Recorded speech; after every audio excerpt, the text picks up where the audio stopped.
Strategy game for two. The name is clusters, DBOX clusters. From your set you build 8 segments. There's a blue player and there's a yellow player, and you can see there's a little mix of the colors.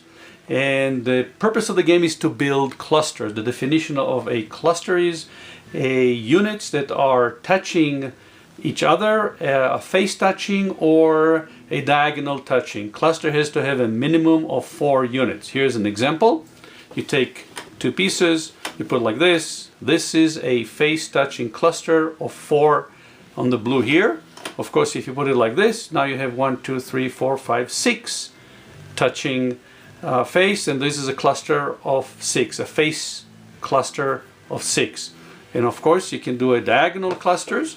Let's say in this situation like this, you have the blue has a cluster, diagonal cluster, 1, 2, 3, 4, 5 in the cluster. There's one more definition, and that's the outs. And that's a unit that does not belong into a cluster. So if you look at the blue position here, this one is an out, and the other 5 blues are in a cluster. Now, some situation can arise where you have a mix of pieces. Let's say in a situation like this, and then you decide which way you want to count them. So you can have here, for example, a cluster, a face touching cluster of 1, 2, 3, 4, 5, 6, 7, and 2 outs. Or you can say you have a diagonal clusters, and you have here a 1, 2, 3, 4, 5, 6, right? And then you have a 3 here that are outs, that are not part of a cluster. And as you progress with the game, for example, if this was like this, now all the blues are in clusters. You have a 4 diagonal here, and a 2, 3, 4, 5, 6 diagonal clusters here. So you have 2 clusters here.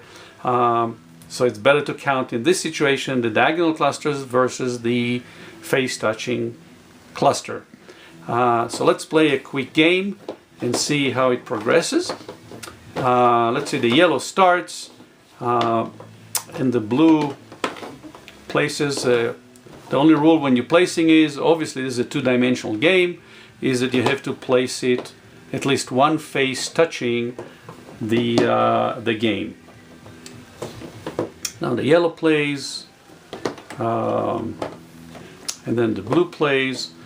And again, as you get more practice with this kind of a game, you definitely can develop all kind of strategies, how to place your pieces, and so on and so forth.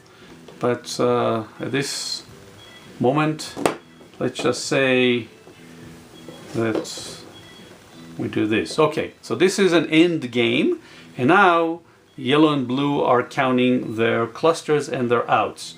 So let's count on the blue. The blue is obviously has 1, 2, 3 outs, maybe more. Now let's check the rest of them.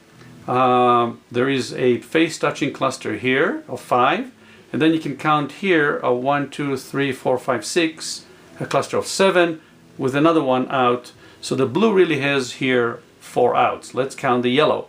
The yellow has a very big face touching cluster here, but you want to count those 2 into a kind of a cluster. So let's say here's a cluster. Let's say yellow 1, 2, 3, 4 diagonal. You remember you have to have a minimum of 4, and then you have 1, 2, 3, 4, 5, 6, 7, 8, 9 face touching cluster, and then the yellow has 3 outs. In this situation, the yellow won the game because the yellow has only 3 outs while the blue has 4 outs.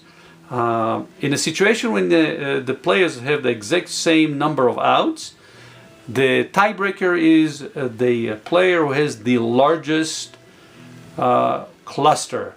If those are also equal, well, this is a tie game and you play another round. Enjoy DBOX clusters.